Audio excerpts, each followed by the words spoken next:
नमस्कार बंधुगण। आम चारिपटे एमती अनेक जंगली गछ रही जहाँ अधिकांश लोक चिन्ह न था से तार उपकार हेउ बा अपकार हेउ कौन विषय से जापारि न था। बण गोखुरा बा बड़ गोखुरा से गोटे गछ आपण ये गछटी को रास्ता कड़ हेउ बा जेकोसी खाली स्थान में वर्षा दिने निश्चय देखा पाइबे। यार फलटी को जो देखुं सब जमी कंटा सब रही फलटी को देखी आप निश्चय गछटी को चिन्ह पारे। एई गछर फलटी रे देखुछन जेमती कंटा कंटा रही गाई गोरु और छेली मानकर लोमरे सब लगी जाए किंबा मनीष मानकर पोशाक लगी जाए आउ ताहा जेउठी झड़ी पड़ी थाए सेठे नुआ गछ सृष्टि होता है। तेणु यार वंश विस्तार सहजरे होता है। ओडिया रे एहाकू बड़ गोखुरा बा बण गोखुरा कहि थांती। मन रखंतु यह गोखुरा नुहे किंतु गोखुरार फल परी यह कंटायुक्त और गोखुरा फल ठारू टिके बड़ होइथिबारु यहाकू बड़ गोखुरा बा बण गोखुरा कहा जाए। आपणक अंचल ये गछटी को केउ नाम रे जानती मते कमेंट सेक्शन में निश्चय लिखंतु। हिंदी रे यहाकू छोटा धातुरा बा घागरू कहंती। यार फलटी देखुछन जो धातुरा बा दुदुरा फल परी होइछि टिके कंटालिया एवं छोट छोट होइछि सेति पय यहाकू छोटा धातुरा कहंती। आ धातुरा परी यह विषाक्त मध्ये होइथाय। इंग्लिश रे याकू रफ ककलेबर क्लटबर बर्डक दातुरा आज कहती। बोटानिकल ना हैला जांथियम स्ट्रोमारियम फैमिली हैला एस्टेरासी। एई भिडियोटी रे आमे एई गछटी को किपरि चिन्हिबा से विषय जानिबा आ यार कोन सब औषधीय गुण रहिछि ताकू मध्य आलोचना करिबा। शेष रे यार व्यवहार कला बेले कोन सब सतर्कता अवलंबन करिबा से विषय मध्य जानिबा। तेणु भिडियोटी को शेष पर्यंत निश्चय देखिबे। एई बण गोखुरा गछटी पृथ्वीर अधिकांश देश में प्रायतः देखा मिलता है। यह गोटे एक वर्षीय गुल्म माने यार जीवन काल एक वर्ष भितर समाप्त होता है। फेब्रुआरी मार्च भितर आपण एई गछटी को चारिआडे देखा पाइबे। आ जून जुलाई बेलू देखिए एथिरे फल धरी था और ता पाकल मध्य हो जाता है। ए गछटीर उच्चता प्राय 1 ରୁ 1.5 मीटर भितर होता है। कांड गुड़िक देखंतु बंका टंका बा जिगजैग ढंगरे रही आ शक्त होता है। कांडरे लोम मध्य रही। पत्र गुड़िक चौड़ा होता है और सेथिरे 3 ରୁ 7ଟି पर्यंत लोब बा भाग रही है। फूल गुड़िक तो आकर्षणीय नुहे छोट छोट होता है आ गुच्छारे रही है। सबुज रंग किंबा फिका हलदिया रंगर देखा जाता है। फल गुड़िक टिके लंबालिया और सेथिरे अनेक कंटा रही है। आपण एई फल को देखि याकू सहजरे चिन्हि पारिबे।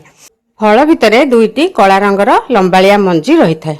यार मंजी अत्यंत विषाक्त होता है। आउ ए मंजी रु जेतले नुआ गछ सृष्टि हुए जेतले कि 2 पत्र विशिष्ट होता है सेतबेले मध्य ताहा अत्यंत विषाक्त होता है। किंतु धीरे धीरे गछटी जेतले बड़ हुए मैच्योर हो जाए सेतबेले तार विषाक्तता टिके अल्प परिमाण रे कमी जाइता है। एही गछरे गोटे विषाक्त कंपाउंड रही है कार्बाक्सी ट्रैक्टाइलोसाइड सेइति पई यह विषाक्त होता है। आउ यार मंजी रे जेहेतु सेही कंपाउंडर परिमाण अति बेसी थाए तेणु मंजीटी अत्यंत विषाक्त होता है। जेहेतु ये गछटी विषाक्त डाक्तर परामर्श बिना आपण कोनोसी बहिरू किंबा वीडियो देखि खांतु नहीं।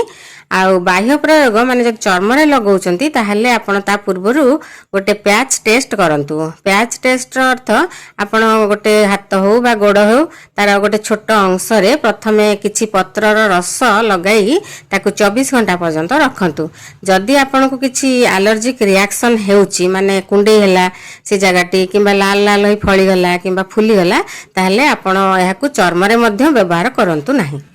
आयुर्वेद और पारंपरिक चिकित्सा पद्धति रे यार फल और मंजी को साधारणतः औषध रूपे व्यवहार करथांती किंतु केतेक क्षेत्र रे यार पत्र और चेर को मध्य व्यवहार करा जाए। बण गोखुरार आंटी इन्फ्लेमेटरी गुण रही तेणु जेकोसी प्रकार व्यथा दरज और फुला आदि कम करिथाय। सेथिपई साधारणतः आंठुगंठी बात बा आर्थराइटिस रो जो जंत्रणा को कम करिया पई याकू व्यवहार करा जाइथाय। बण गोखुरा पत्रर पेस्ट सहित यार सुखिला मंजी चूर्ण को मिसाई ताकू जेकोसी गोटे तेल रे मिसाई दियंतु जेंति कि जड़ा तेल किंबा नड़िया तेल आपण व्यवहार करि परिबे।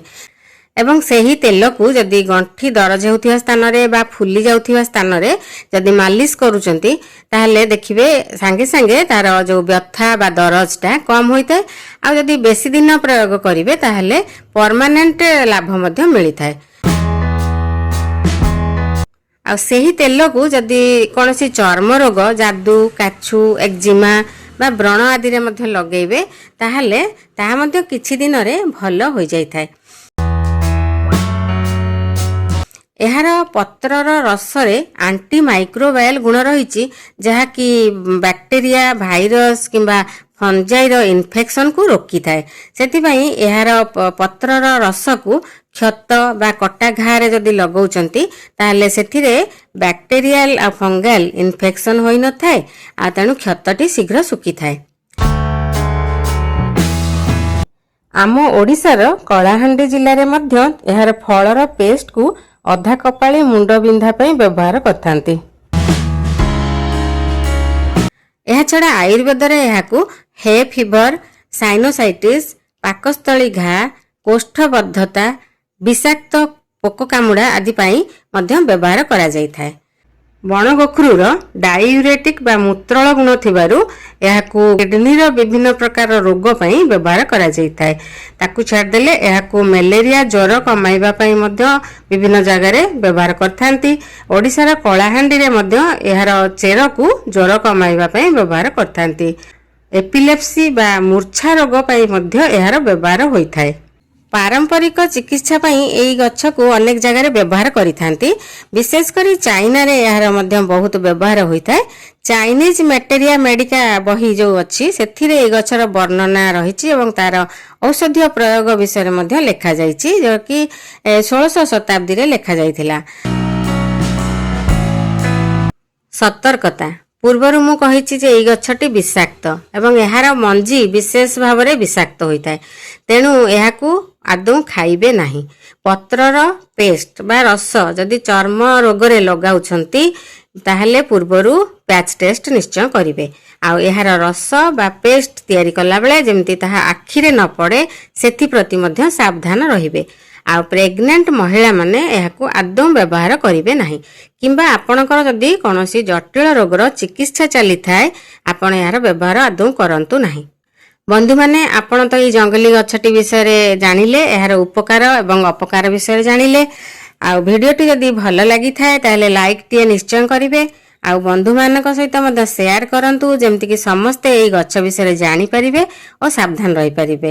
ଆଉ ଯଦି ଆପଣ ମୋର ଚ୍ୟାନେଲରେ ନୂଆ ଆସିଥାନ୍ତି କିମ୍ବା ଆପଣ ପୂର୍ବରୁ ଆସିକି ମଧ୍ୟ ମୋର ଚ୍ୟାନେଲଟିକୁ ସବସ୍କ୍ରାଇବ୍ କରିନାହାନ୍ତି ତାହେଲେ ଦୟାକରି ସବସ୍କ୍ରାଇବ୍ କରିଦିଅନ୍ତୁ ଏବଂ ବେଲ୍ ଆଇକନ୍ଟିକୁ ମଧ୍ୟ ପ୍ରେସ୍ କରିଦିଅନ୍ତୁ। ତାହେଲେ ମୋର ଆଗାମୀ ଭିଡ଼ିଓର ନୋଟିଫିକେସନ୍ ଆପଣ ଇମିଡ଼ିଏଟଲି ପାଇପାରିବେ। ଧନ୍ୟବାଦ।